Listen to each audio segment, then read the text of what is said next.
in its very essential nature, I think, comes from a lot of different things, but mostly my Druid training and the whole just melding in with the seasons of the year, how they affect us, and then you start thinking about the moon, and the moon goes from dark to quarter to full to third quarter, and everything works in a cycle. Then we think about a planting cycle, and a planting cycle is the same. It starts from decay and genesis, if you like, and it starts to move around, and everything is in a circle. Everything works that way. So the wheel,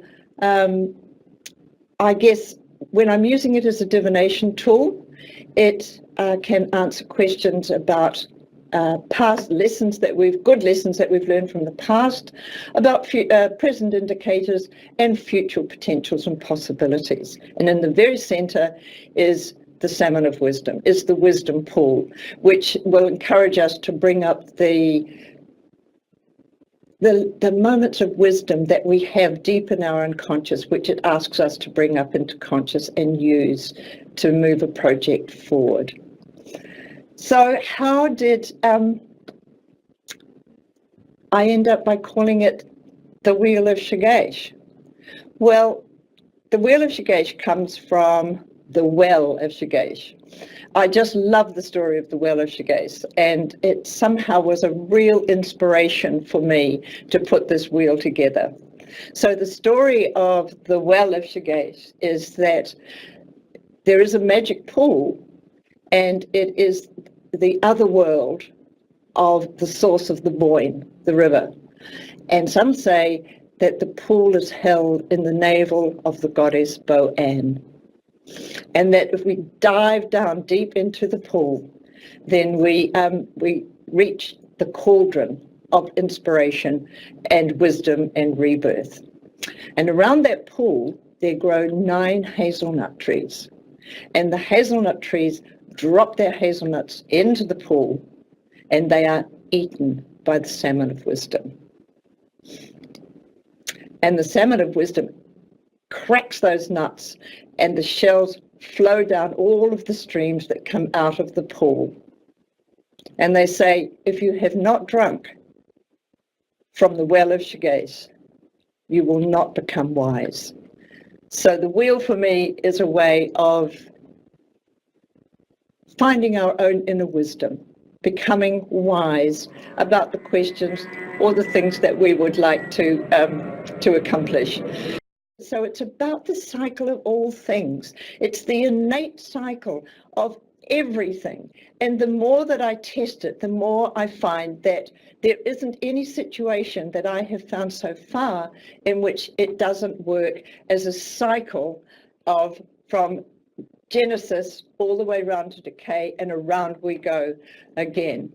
I also use this as a facilitation tool for working on the progress and the process of a project or a business or a relationship or an intention or something that we want to achieve without the word divination ever being used. So these are some of the things that I'm keen to do. I am keen to teach people to read the wheel, but I'm also keen to teach people how to use it as a process and a facilitation tool. We always start in the quadrant of fire, in the element of fire in the quadrant of winter. And it is there that the seed is planted. The seed actually it falls into the ground at decay and genesis, and it sits happily beneath the soil. But something happens to the seed when it is under the soil. It isn't just lying there dead. There is something in potential and possibility, because that's what this quadrant is, potential and possibility. And it starts to get that spark of life, that fire, and it starts to understand what its potential and possibility is. And it starts to move towards growing. and it comes into it, and it starts to understand its form, right? And this is formulation.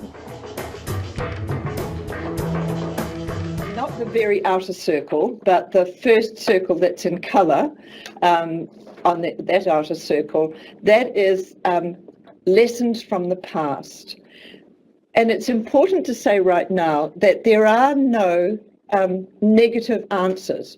All of the answers in this using this divination tool are positive, because you're asking a question. You're asking the salmon of wisdom how best to progress something.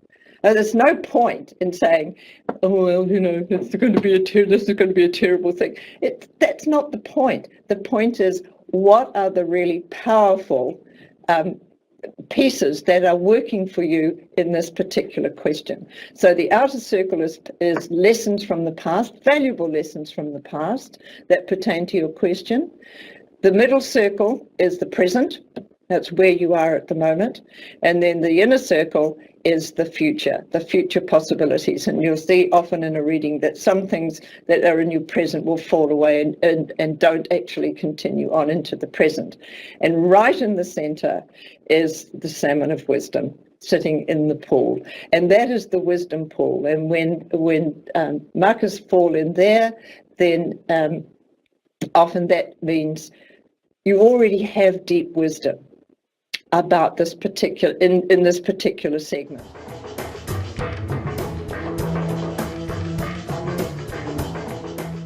Okay, and we can see those clearly. Yes, we've got a little one off to here, but that's fine. That's a guardian angel. We right there? Yeah, great.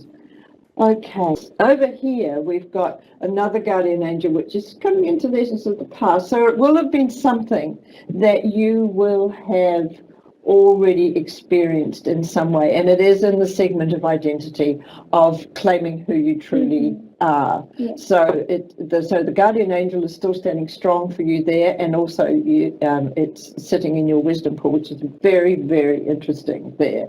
But so to remember, because there's a good lesson from the past there about, actually, I think, again, not doing it alone, but also not losing who you are. Yeah. All right. And that's a really important thing in terms of talking to other people.